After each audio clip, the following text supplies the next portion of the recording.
Hi, my name is Chris Cooper and this is a short walkthrough video of Motor Cruiser Totally Quackers.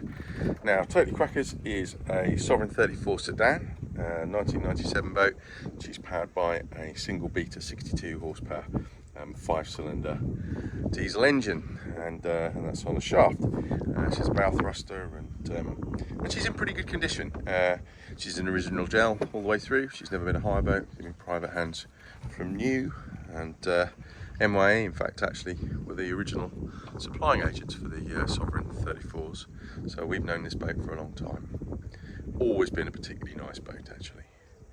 And as you walk around her, the gel coat you can see is bright and clean. She has Treadmaster decks, I think that is. We've got a boarding step in the hull on that side. Lots of nice features actually that make these boats very usable. Nice wide side decks. Windlass up on the bow there. Low air draft. Won't pass under Wroxham or Potter Heigham Bridge, and none of these sedan style boats will, but she'll go quite happily under London Bridge, which is the main one that people think about really in terms of access into the majority of the Broads area. So you're just about to see the sunroofs on the top of the boat there. Some VHF aerial on the port side. More presentable thing. Canopy is in reasonable condition. It's probably a 6 out of 10. It's in, I'm just going to step down here in one of the pontoons. It's in serviceable conditions, probably the best way to describe it. There's no rips or tears or what have you. It's watertight.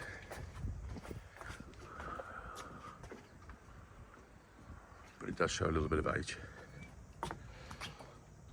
So, one of the first things that you really notice, the Sovereign, is the access.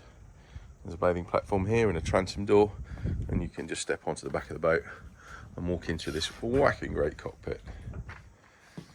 So, plenty of seating in here, real comfortable boat to be in.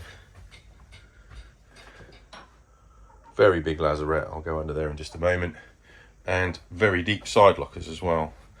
I'll pop the camera down in a moment, grab the keys and just open one of those up for you because they're deceptive and very, very big. Lots and lots of storage space, which is not the normal thing actually on a sedan style boat. Deck access as well, you can see is very good. There's steps here with handrail that lead up onto the side decks. Even more handrails, like very easy boat to use. Nice wide side decks. Something to put your hand on everywhere as you're walking around it, using it. Makes them ideal river cruisers really. And I just noticed a heating outlet down there in the cockpit, which is a nice thing for an evening. Just sat in here with a glass in your hand. Nice to be warm.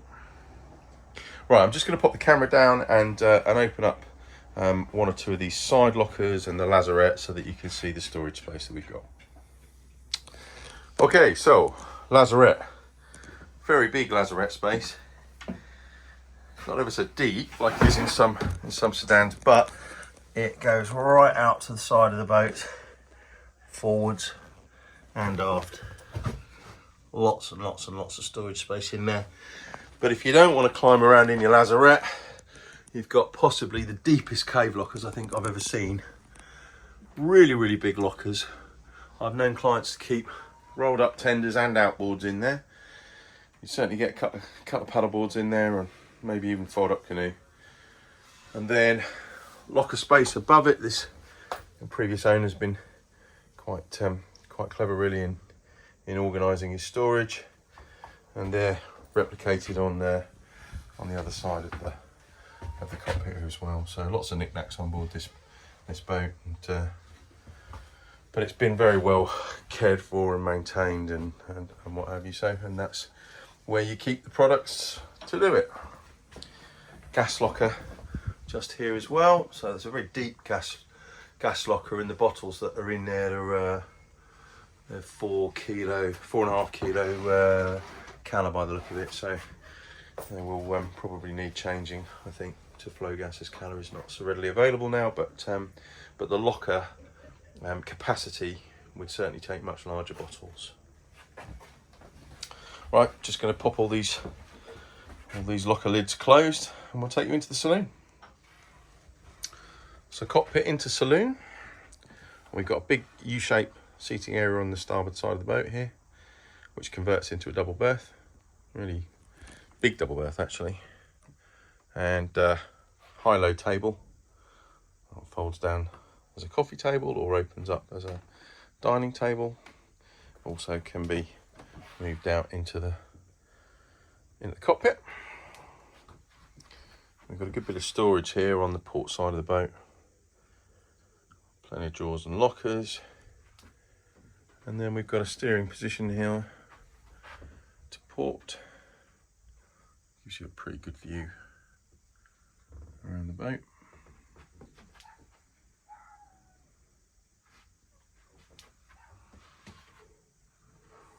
Pretty good internal helm position. And then a double opening butterfly hatch in the roof. So as you can see, it's a very bright, light and airy space to be in. And I can just comment actually that there's quite a lot of ventilation in here. There's quite a lot of breeze that blows through the boat. You'd have thought maybe that an internal helm position was you were stuck away inside the boat, stuffy position. That's not the case at all. So helm wise, we've got engine instrumentation here. We've got a speed and depth log, and bow thruster control just down here, and the VHF radio just sits below it.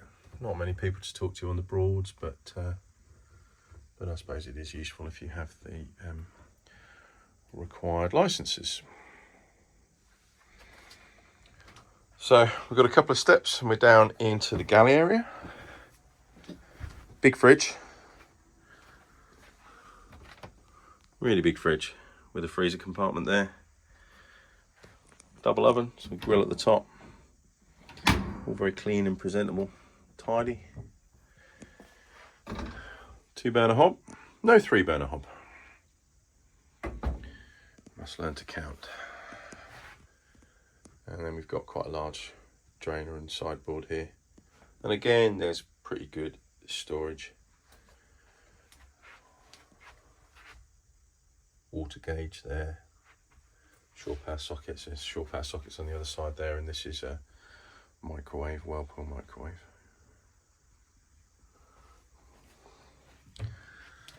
So moving forwards, we've got our master cabin. Now I've put the infill in place here just to show the size of the berth, because I think it's a big bed.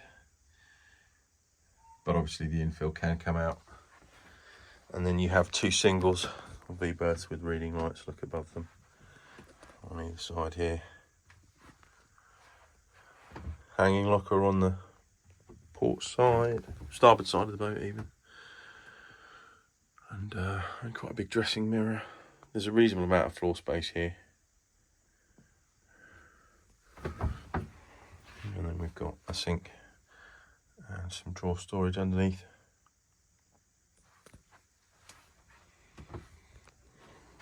And coming back out into the companionway space, and the door for the toilet compartment. That's an electric flush toilet, and then this is quite a big shower space here. Shower curtain just tucked around there.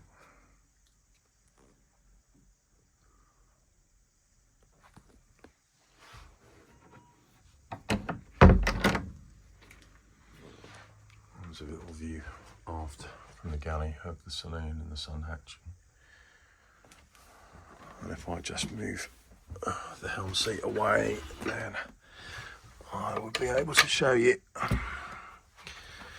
the control panel. So we've got our isolators in there, 240 volt control panel in there, shore power, battery charger, and the inverter control as well. So I'm just going to pop the camera down again for a moment and pull the carpet back and just show you the engine, which is below us in the saloon here. Just pull the carpets back there so you can see the engine hatch lifted. So that's on hinges and a hydraulic strut. And there is our 5-cylinder beta. All pretty clean and tidy in there. You see 2 lots of seacocks, one on either side of the keel, which is always nice to see. Limits the possibility of blockages. Little blotter under the engine, also nice to see. Means that somebody's interested in any leakages from the engine, and it all looks pretty clean. They're very quiet boats when the floor's down, the engine's running. All very tidy and smart. So there we are. Totally quackers. Very nice Sovereign 34 sedan. If you'd like a little bit more information, then please give us a call or head over to our website, www.mya.co.uk. Thank you for watching.